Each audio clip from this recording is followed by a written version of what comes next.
Amigas, amigos, muy buenas tardes tengan todos ustedes. Los saluda con el afecto de siempre José Manuel Villalpando, aquí en su programa La Historia que Quiero Vivir, que estamos transmitiendo en vivo a través de los micrófonos y frecuencias de Radio Fórmula en el 103.3 de FM, en el 970 de AM, aquí en la capital de la República Mexicana, en muchas partes ya del país, afortunadamente, creo que excepto Puebla, que no se deja. También llegamos a los Estados Unidos de América, a Puerto Rico, a Canadá y vía internet, en realidad a todo el mundo a través de la página www.radioformula.com.mx, donde ustedes pueden sintonizarnos en vivo también. Inmediatamente la señal va directa también a esta vía de comunicación tan moderna. Como siempre, les agradezco muchísimo sus amables comentarios, que ahorita leeré rápidamente, que me hacen el favor de enviar al correo electrónico villalpandohistoriador@gmail.com y al Facebook Villalpando y la Historia.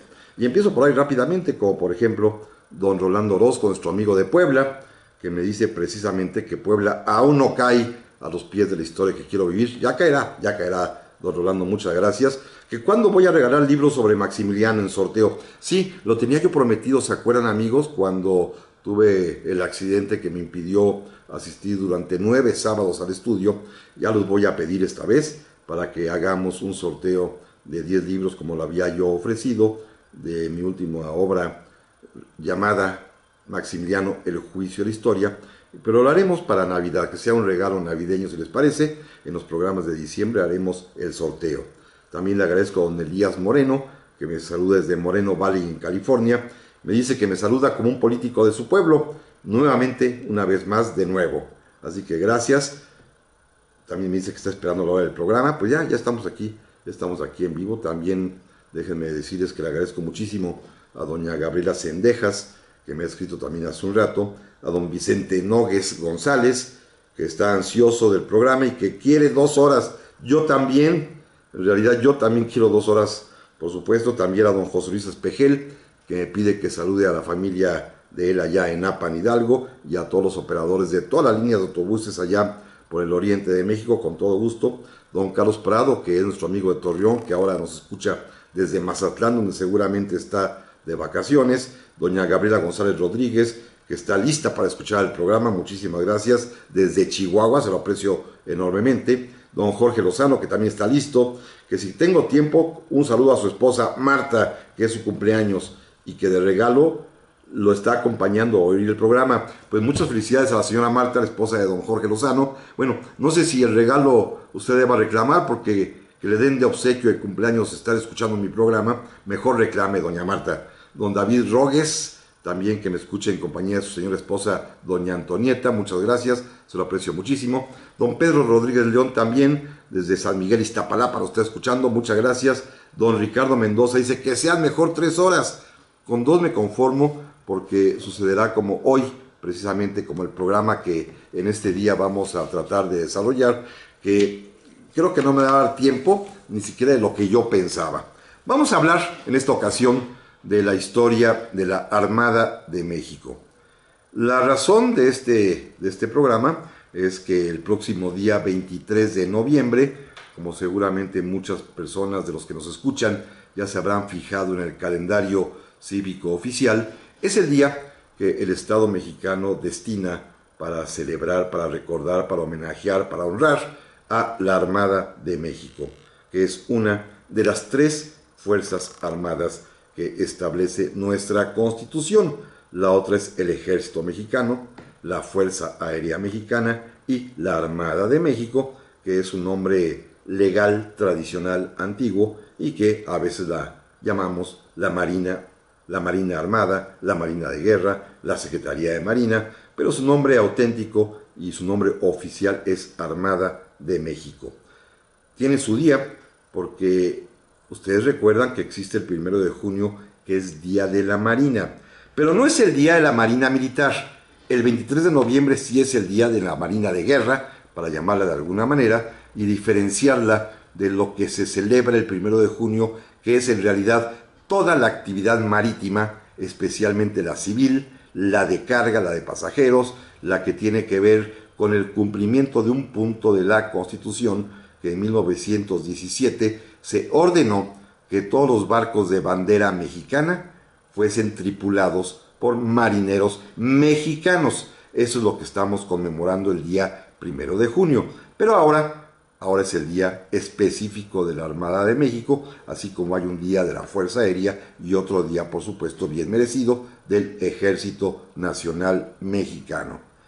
¿Por qué el 23 de noviembre? Bueno, ahí va a comenzar nuestra historia, porque vamos a hablar de la historia de la Armada del México Independiente. Antes de llegar a la fecha y a explicar por qué, que en esto entraré en tema dentro de un minuto, déjenme decirles que cuando México se hace independiente, una de las grandes desgracias que ha tenido este país es que desde el inicio, y salvo muy contadas excepciones, y quizás hasta los últimos 30, 40 años, la Armada de México, esta Fuerza Armada que tiene capacidad para operar en el mar, también en aire y también en las costas, ha sido bastante olvidada, desprotegida, hecha a un lado, por razones pues que tienen que ver con nuestra idiosincrasia singular de ser un país fundamentalmente terrestre, a pesar de que tenemos litorales inmensos.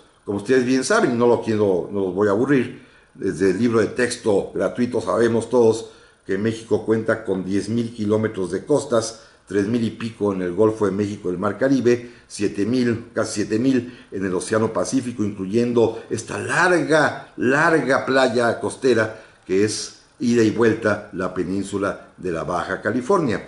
10,000 kilómetros de costa haría de nosotros necesariamente un país marinero por excelencia, pero nunca lo hemos sido, nunca lo fuimos, quizás por algún tipo de traumatismo histórico que algún día trataré yo de desentrañar, pero hemos abandonado a la Marina y fíjense, cuando nos independizamos a partir de 1821, uno de los grados y cargos distintivos y de honor que se autoconfirió, hizo que el Congreso lo hiciera, pues Agustín Iturbide, fue el de generalísimo almirante.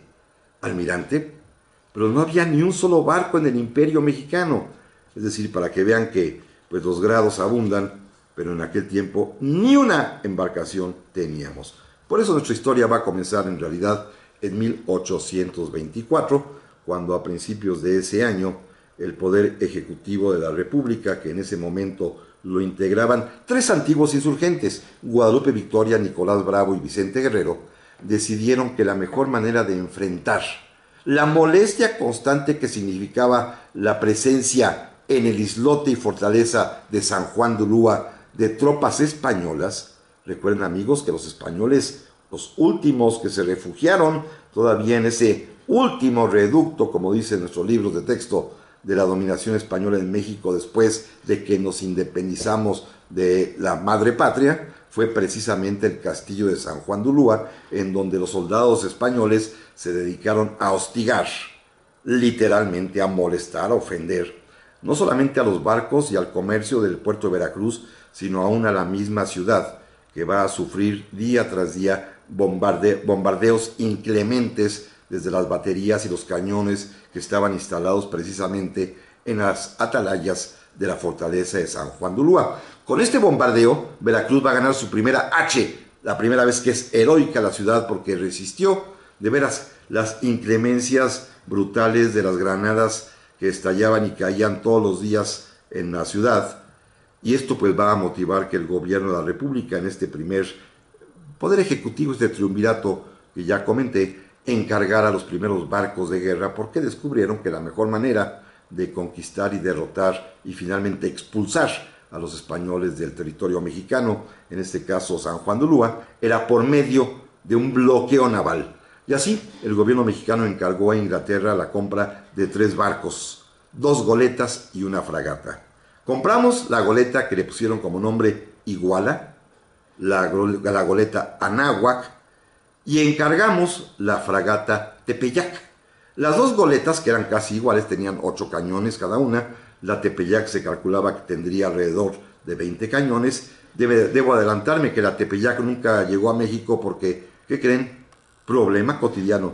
No nos alcanzó el dinero para pagarla, pero en cambio sí pudimos adquirir la Iguala y la Anáhuac, que junto con unos barquitos, unas balandras que fueron construidas en México, con esto se constituyó la primera flota naval, la primera flota de guerra con la cual los mexicanos pudieron poner sitio a San Juan de Ulúa. Estas balandras eran 5, eran la Chalco, la Chapala, la Zumpango, la Texcoco y la Campechana. Fueron puestas todas ellas, las 5, más las goletas Iguala y Anáhuac, a las órdenes de un destacadísimo comandante naval, porque, y aquí viene parte de la historia que quiero narrar, las fuerzas navales, la Armada de México, requiere para su operación y dirección y comando de personas especializadas. Con todo respeto, no es lo mismo hacer la guerra en tierra que en el mar. No es lo mismo conducir hombres que conducir naves de guerra. No es lo mismo mandar en operaciones a flor de tierra que mandarlas en el mar. Pero de esto, amigos y amigas, hablaremos enseguida.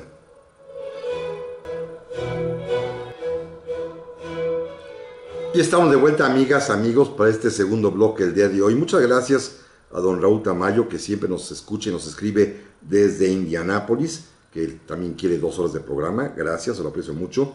Don Alberto Flores, que también ya está escuchando el programa. Muchas gracias. Don Javier Arellano, que nos escribe desde Nueva Orleans, en donde nos está escuchando. Dice que él vota por lo menos por hora y media, para que no nos quedemos enganchados queriendo escuchar más. Hora y media. Bueno, es una posición conciliadora. Hay que hacerla llegar aquí a las autoridades de Radio Fórmula. Maxwell Aurora Flores, también le agradezco muchísimo que haya escrito, también por supuesto, ay, no quiero marcar esto, ya está, muchas gracias, que por favor en 2 horas, pero que empiece desde las 2 de la tarde, bueno, es otra posición interesante también.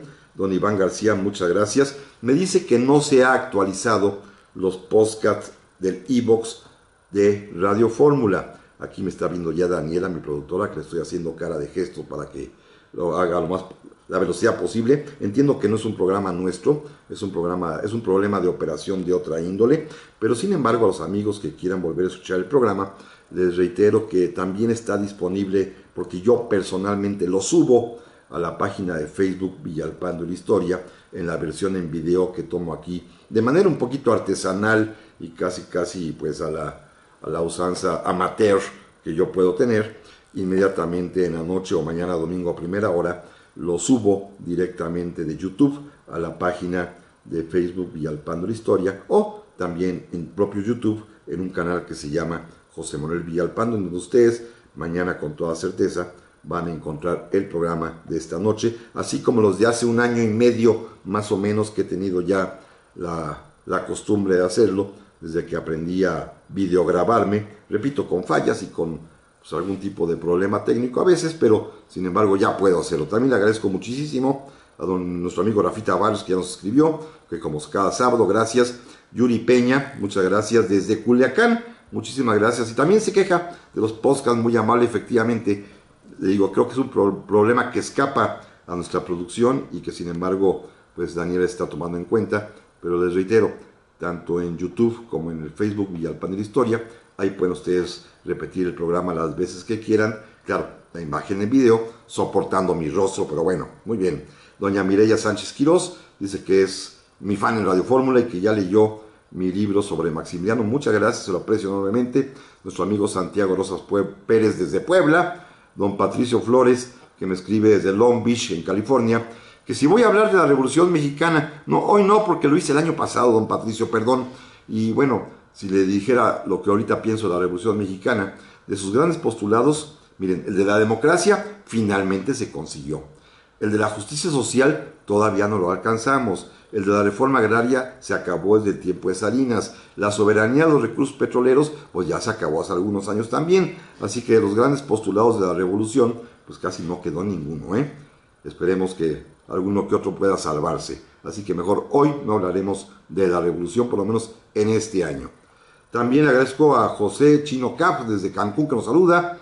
Don Gibran Campos, que nos está saludando desde Taxi, también nos saluda igualmente. Muchísimas gracias. Bueno, decía yo hace un momento que para comandar una flota, una escuadra marítima, una escuadra de buques de guerra, se requieren ciertos conocimientos precisos y técnicos que exceden mucho más allá, sin demérito de la valentía y del honor y del pundonor, que exceden mucho más allá a lo que requieren los militares en tierra. No es lo mismo poderse improvisar como un guerrillero, como al estilo lo hizo en su momento Pancho Villa, por ejemplo, o Álvaro Obregón, que tenía un talento militar, o el propio José María Morelos, que improvisarse como comandante naval, que se requiere cierta pericia y estudios científicos en lo que en aquel tiempo se conocía, fíjense qué bonito nombre, el arte de marear, que es el arte de navegar, pero era por andar en el mar, era el arte de marear. Bueno, se requiere saber de cosmografía, de matemáticas, en aquel tiempo pues de la fuerza de los vientos, orientación, naturalmente geografía. Hoy en día se requiere también, además de todo eso, conocimientos electrónicos para fijar la posición por medio de satélites, conocimientos de máquinas de combustión interna, de máquinas atómicas en algunos casos. Por supuesto, se requiere la misma ciencia de la navegación, que es compleja. Y además, espíritu militar, valor, pundonor, entrega y todo lo que se exige a cualquier militar en cualquier fuerza armada. Por eso, esta primera escuadra mexicana, formada por las goletas Iguala y Anáhuac y las balandras Chalco, Chapala, Zumpango, Texcoco y Campechana, fue puesta a las órdenes de un militar marino mexicano militar, Pedro Sáenz de Baranda. Pedro Sáenz de Baranda es un personaje en el cual la Armada de México finca el orgullo de ser él precisamente quien el 23 de noviembre de 1824 consiguió, con su pequeña escuadra, al bloquear a las fuerzas que estaban en San Juan de Ulúa y al espantar y alejar a los barcos españoles que venían a suministrarles apoyo, ayuda y víveres, logró que San Juan de Ulúa se rindiera a México y se entregaran gracias a que esta pequeña armada lo consiguió. ¿Quién era Pedro Sáenz de Baranda? Bueno, era un marino campechano de origen, nacido en aquella hermosísima y bella ciudad de Campeche que a mí me gusta tanto, y que desde muy chico fue enviado a España para estudiar la carrera precisamente de marino profesional. Entró a la Escuela Naval Española, después se volvió guardiamarín, es decir, el grado más bajo que un aspirante naval donde empieza su carrera, y le tocó en suerte, fíjense bien amigos, participar, y ha sido el único mexicano en toda la historia de nuestro país que ha tenido lugar y parte en una gran batalla naval. A él le tocó participar como un joven oficial subalterno en la famosísima batalla de Trafalgar, por supuesto, del lado de los perdedores. Recuerden amigos que la escuadra franco-española fue derrotada por la flota inglesa al mando del almirante Horacio Nelson. Bueno, sin embargo, allí, en uno de los barcos españoles, estaba sirviendo a bordo como oficial subalterno, repito, Pedro Sáenz de Baranda, quien después haría y continuaría su carrera en la Armada Española, y una vez que México se independizó, se dio de baja de la Armada Española, regresó a su país deseando servirlo, y le fue otorgado aquí en México el grado de capitán de fragata, y el gobierno de la República, ya encabezado por don Guadalupe Victoria, le encomendaría el mando de la Escuadra Naval Mexicana, que repito, tendrá el honor y la gloria de ser la que capturara al último reducto español, que lo fue el castillo de San Juan de Ulúa. Otra aventura interesante para irme brincando rápidamente, porque repito, hoy es de esos días que yo necesitaba 2 horas para tratar de cumplir el programa que me había propuesto, pero que creo que no llegaré. En 1825, fíjense, México adquirió de chiripa, por casualidad, como decimos aquí, un formidable barco de guerra, un enorme navío de 78 cañones, que era una nave española, cuyo nombre era el navío Asia, así como el continente asiático, el navío Asia, que había zarpado ese año, a principios de ese año, del puerto del Callao, allá en el Perú. Se dirigía hacia las Islas Filipinas, pero en el camino los tripulantes de este barco se amotinaron, en buena medida porque el gobierno español, que también estaba ya de capa caída y que en toda América pues no le quedaba más que uno que otro reducto, pues se había visto obligado a no pagarles a sus marineros. Bueno, los marineros del Asia se amotinaron bajaron por ahí en alguna isla perdida en Asfigio, a cualquier lugar, al capitán del barco, y decidieron regresar a América y entregar el barco a uno de los varios ya gobiernos independientes iberoamericanos que existían en el continente, y pensaron que, pues siendo el más importante, el más grande, el mejor, en donde seguramente verían recompensado el favor que les hacían, fue México el elegido.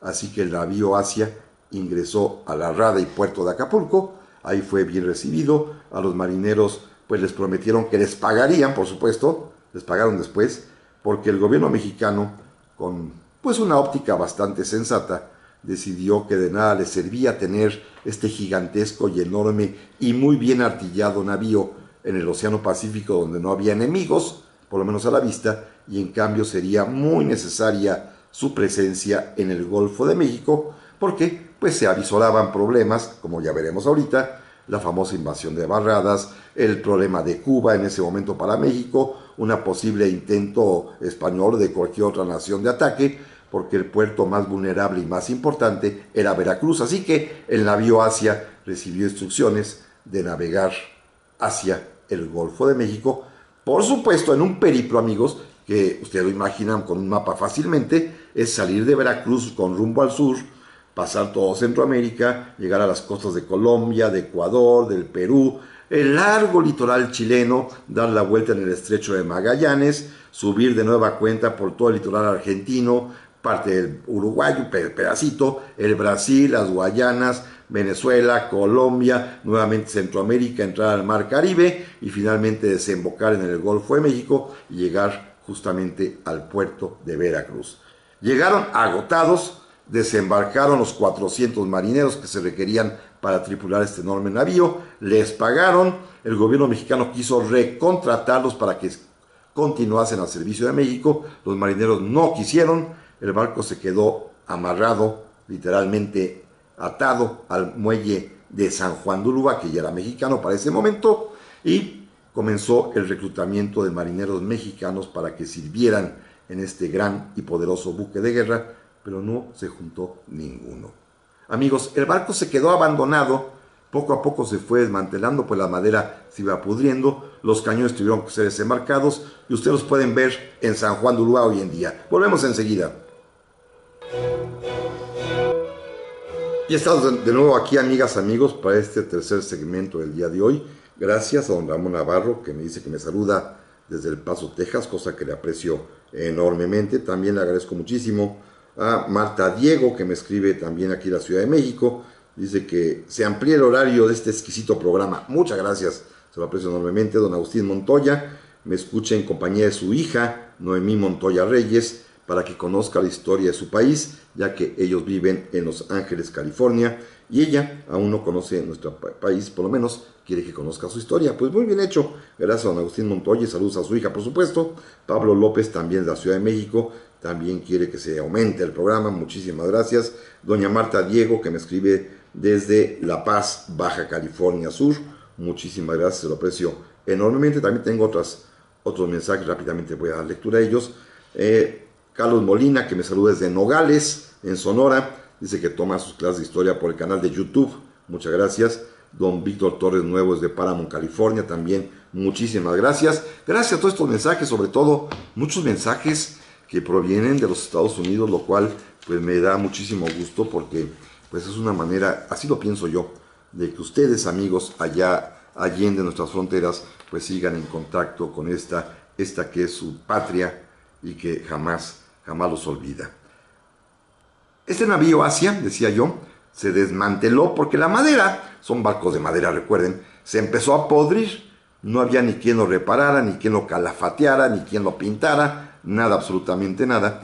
Y entonces el gobierno mexicano pues se vio precisado, por lo menos, ya que el barco se estaba poco a poco escorando y amenazaba con hundirse, a rescatar los cañones, los 78 cañones. Si ustedes han ido a San Juan de Ulúa, amigos, y se encuentran por ahí en la fortaleza, ya han paseado, se darán cuenta que en algunos de los patios, inclusive en uno de los muelles de los propios malecones de la fortaleza, están en fila varios cañones grandísimos, todos así formaditos. Bueno, son los cañones del navío Asia, que fueron desembarcados y puestos ahí para evitar pues que se hundieran con la propia madera del barco, que acabó finalmente yéndose al fondo del mar. Así que no nos sirvió para nada el navío Asia. Pero fue un evento muy importante, como que a las personas y al mundo entero occidental le llamó la atención esta aventura del navío Asia, al grado tal que uno de los grandes escritores de la humanidad que todos conocemos y que espero seguramente todos hemos leído, el famosísimo y genial francés Julio Verne, ¿se acuerdan de Julio Verne?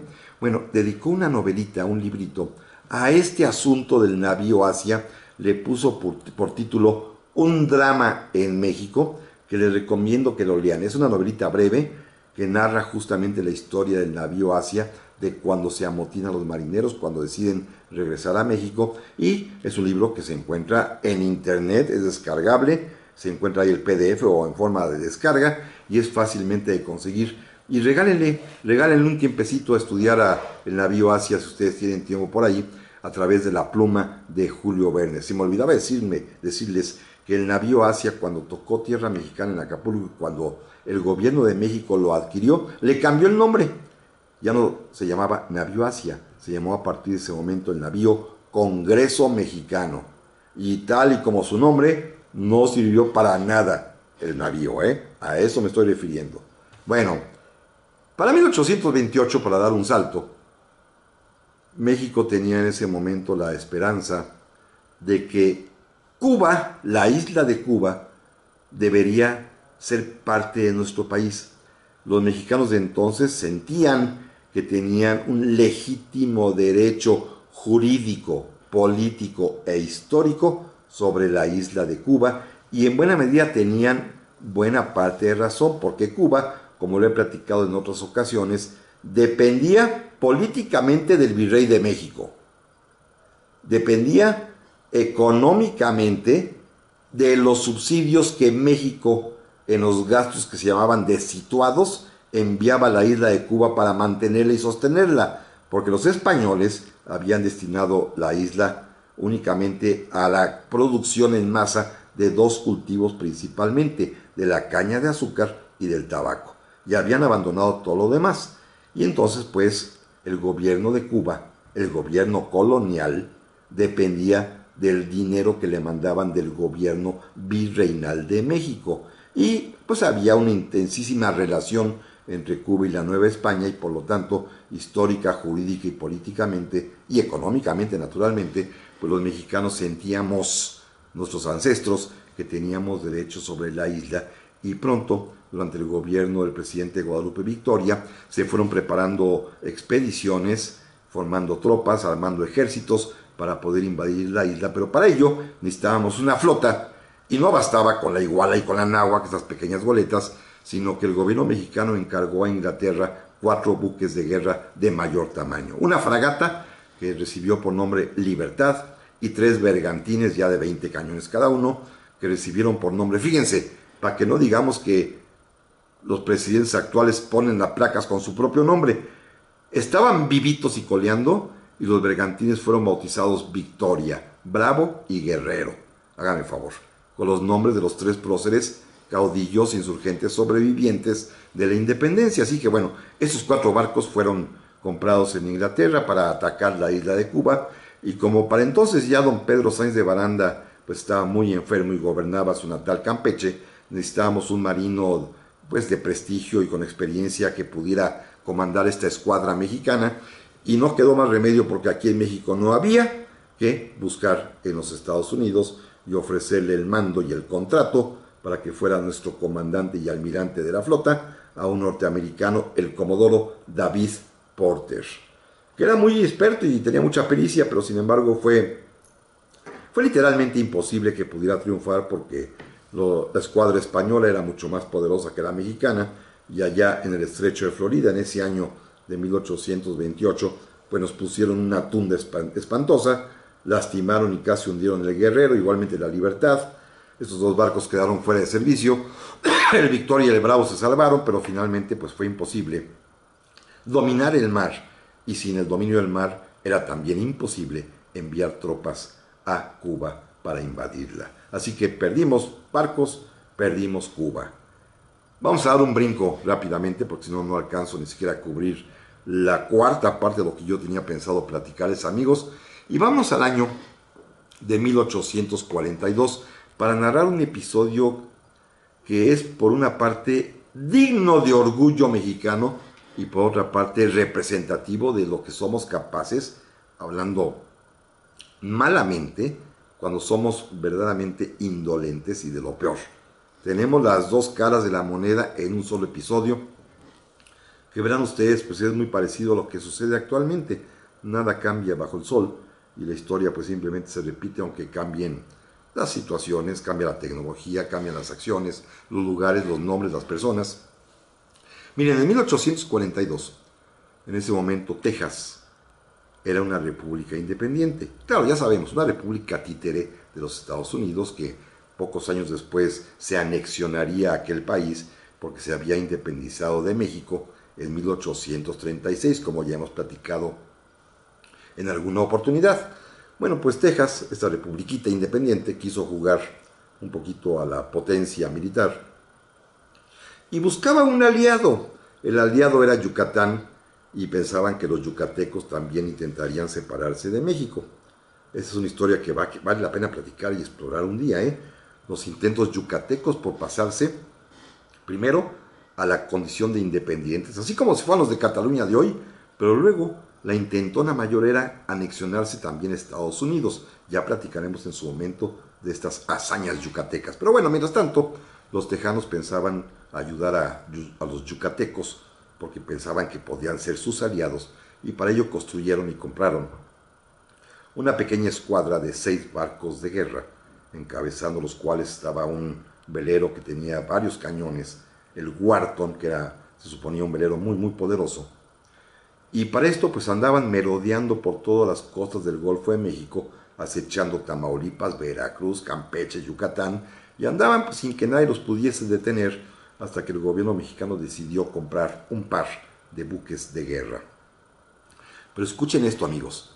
México pudo comprar en ese momento el barco más moderno del mundo, nuevecito, a Inglaterra, recién salido del astillero. El gobierno mexicano ordenó la compra de una fragata, a la que por supuesto le pusieron el nombre más distinguido que podía tener un barco en ese momento, porque hoy ningún barco de la Armada se llama así, ¿eh? Con esto del laicismo les da pudor, pero este barco se llamó la fragata Guadalupe.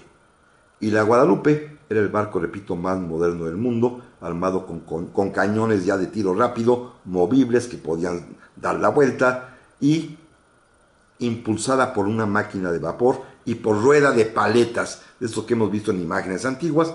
Era el barco, la fragata más nuevecita de toda la tierra. La compramos recién salidita del astillero y junto con otro barco ya un poquito más antiguo, de un par de años de antigüedad, también bastante moderno, a la que se le llamó la fragata Moctezuma.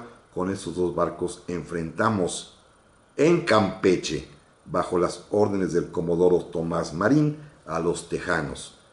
6 contra 2. ¿Y saben quién ganó?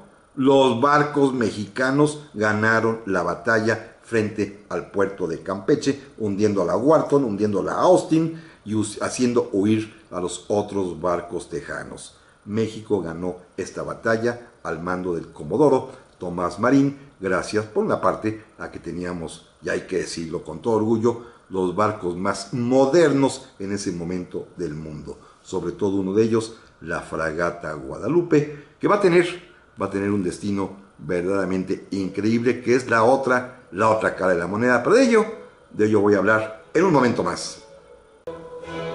Ya estamos aquí, amigas, amigos, para este último bloque del día de hoy de la historia que quiero vivir. Sí, definitivamente hace falta más tiempo, porque, aunque no me lo crean, tenía yo pensado mucho más de lo que pude hablar el día de hoy, porque es que me da tanto gusto esos temas y me emociona tanto y me anima tanto a platicar, que de veras a lo mejor pierdo tiempo en detallitos y cosas así, o en los saludos que luego me reprochan, pero como el programa es de ustedes y a mí me gusta platicar, y bueno, se trata de que estemos una hora por lo menos a gusto. Ojalá hago votos, Daniela me está viendo, para que por lo menos gestionemos media horita más, media horita como alguien sugirió. Gracias también, le aprecio mucho a don Jaime Arturo Parra Sánchez, que me escribió y dice que es un excelente programa de radio. Hay una persona que se llama Lindo Tijuana, que dice felicidades, supongo que es de Tijuana. Nuestro amigo Lalo Núñez, que es un gusto como siempre escucharnos, gracias, muy amable. Don Víctor Torres Nuevo me festeja lo que dije hace rato, dice que quién querría ser tripulante de un barco con el nombre de Congreso Mexicano. Pues sí, evidentemente no. Aquí también tengo otro mensaje de Ricardo Acevedo desde la radio Yucateca. Nos están oyendo Yucatán, muchas gracias. Dice que a partir de hoy es un nuevo radio escucha, se lo aprecio enormemente. Dice que es un placer escuchar un programa tan vasto en conocimientos. Pues gracias por la flor que usted me está echando. Muchas gracias. Bueno, derrotamos a los tejanos frente al puerto de Campeche con 2 barcos mexicanos, uno de ellos el más moderno del mundo, la fragata Guadalupe, con la fragata Moctezuma, las órdenes del comodoro Tomás Marín. Pero, fíjense, en el combate, de cualquier manera, pues los tejanos no estaban mancos y tiraron también cañonazos, y alguno de ellos lastimó el casco y alguna parte de la fragata Guadalupe, y había que repararla. Lamentablemente en México todavía no había astilleros modernos de alta tecnología para ese momento, sobre todo para manejar las máquinas de vapor. Las máquinas de vapor eran casi un invento recientito europeo y eran pues una verdadera novedad, y en México no estaban preparados los talleres navales para tratar de reparar estas máquinas, así que el gobierno mexicano decidió enviar al punto más cercano donde pudiese haber manera de repararlos, a la Guadalupe y a la Moctezuma, y se decidió que fueran a La Habana, en Cuba. Ya para entonces ya Cuba y México ya son amigos, porque sigue siendo una propiedad española, pero ya España reconoció la independencia de México, así que estamos en las mejores relaciones, y pues allá va a dar a los astilleros habaneros la fragata Guadalupe. ¿Y qué creen que pasó? Ganamos con él la batalla, pero perdimos la otra, porque en los astilleros, mientras se reparaba la fragata Guadalupe, llegaron los cobradores del astillero inglés donde fue adquirida, y como México nomás había pagado el enganche y no habíamos pagado las demás cuotas acordadas, pues le embargaron, nos las confiscaron y nos quedamos sin fragata Guadalupe, que pasó de nueva cuenta a propiedad inglesa y después se la vendió a un tercer país. Eso nos pasa, como nos pasa siempre, que no acabamos de pagar nuestras deudas y perdimos al mejor barco de guerra del mundo, que nos había llevado a la victoria. Déjenme comentarles, y para brincarme, porque si no, no acabo nunca, que años después voy a dar un brinco enorme, hasta 1859-60, para seguir hablando de Tomás Marín, este marino mexicano destacadísimo, que no lo quieren en la historia oficial porque era conservador, pero bueno, pues ni modo, ¿no? No todo el mundo era liberal, también había conservadores, y en este caso Tomás Marín pues era no solamente conservador, sino sobre todo un destacado marino mexicano, y sirvió al gobierno conservador durante la Guerra de Reforma, particularmente a la presidencia de Miguel Miramón. Tomás Marín va a ser el protagonista perdedor del conocido incidente de Antón Lizardo. ¿Se acuerdan, amigos, que el presidente Juárez, como lo hemos platicado en diversas ocasiones, se refugia en el puerto de Veracruz, lugar desde el cual va a expedir y a emitir las leyes de reforma, y lugar también donde va a firmar en su nombre y representación su ministro de Relaciones Exteriores, Melchor Ocampo, el famosísimo Tratado McLean-Ocampo? Es Veracruz la capital liberal de la República, mientras en la Ciudad de México está la capital conservadora.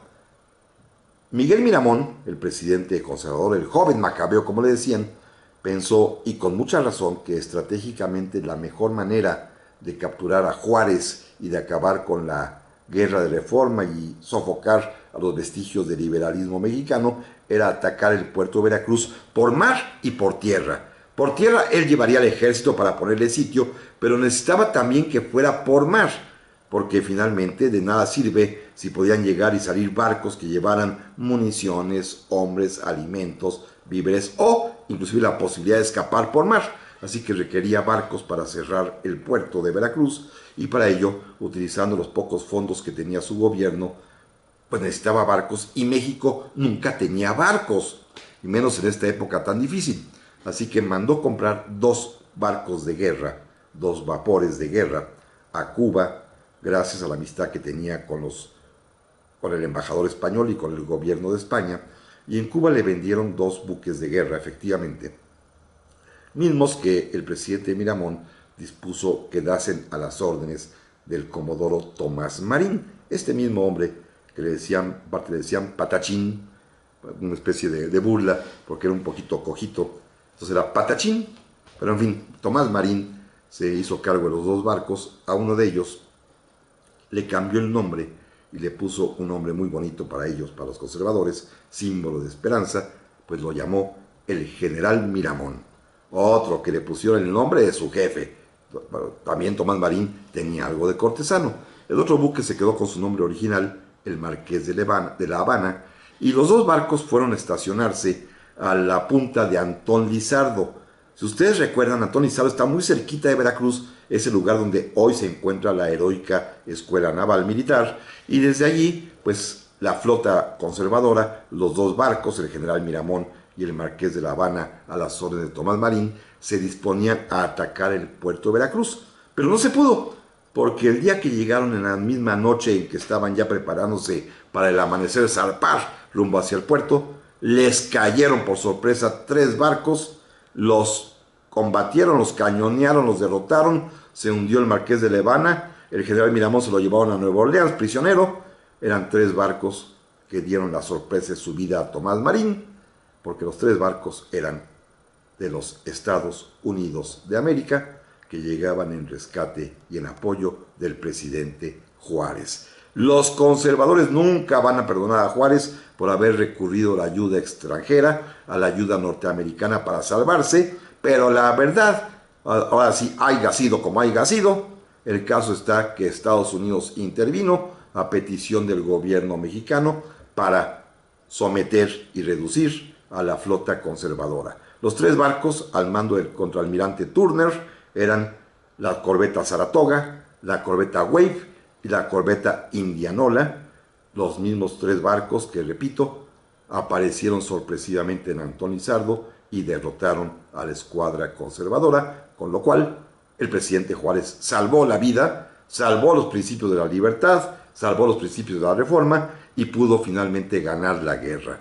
Otro gallo hubiera cantado si Tomás Marín hubiese atacado con sus barcos el puerto de Veracruz, pero Juárez no tenía tiempo de jugar a los hubieras o a ver qué pasaba, y pidió la ayuda norteamericana y Estados Unidos se la concedió, y los 3 barcos de guerra que estaban allí intervinieron para combatir a los barcos conservadores. Vámonos, para acabar el tema de una vez el día de hoy, a un episodio muy curioso y chusco con el cual remataremos este programa. En el Segundo Imperio Mexicano, México no tuvo barcos. No había ni barcos republicanos, por supuesto, pero tampoco había barcos imperiales. Los que había eran barcos franceses y un par de barcos austriacos.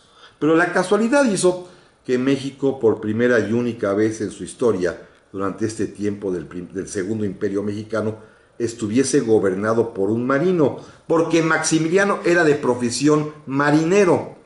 Allá en su natal Austria había sido, a pesar de ser miembro de la familia real, asignado por vocación propia, porque él lo pidió, a la Marina de Guerra Austriaca, una pequeña y muy pequeñita y muy incipiente marina, pero sin embargo ascendió en todos los grados hasta llegar a ser vicealmirante de la flota austriaca. Era un enamorado del mar, y recuerden, amigos, que pasó a la historia hasta el nombre del barco de guerra austriaco que lo trajo con doña Carlota cuando vino a gobernar a México, y que años después llevó su cadáver de regreso de Veracruz hasta Trieste, el puerto austriaco entonces, que es la famosísima fragata Novara. Maximiliano pues era un marino y soñó con tener una marina de guerra.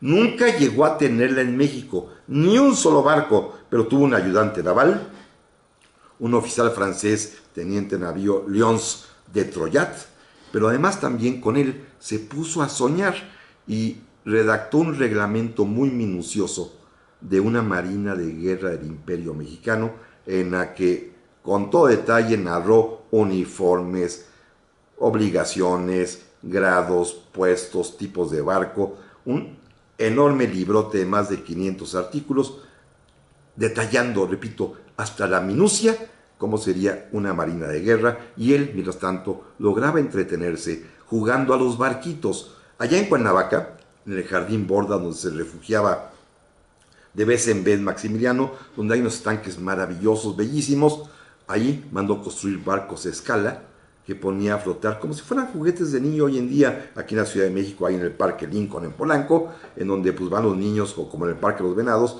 con sus lanchitas, sus barquitos, hoy de control remoto. En aquel tiempo pues no, nada más se jalaban con un hilito, y Maximiliano se entretenía ideando y reproduciendo batallas navales famosas, jugando a los barquitos en el Jardín de Borda, en un imperio que, entre muchos sueños que tuvo, fue tener una marina, pero jamás la tuvo. Amigas, amigos, la semana que entra continuamos con ese tema. Por hoy, muchas gracias a Daniela García en la producción, y ustedes pásenla muy, pero muy bien. Nos escuchamos en 8 días, donde seguiremos platicando la historia de la Armada de México, pero esta vez la Armada Porfiriana, que merece mucho detalle. Gracias y hasta pronto.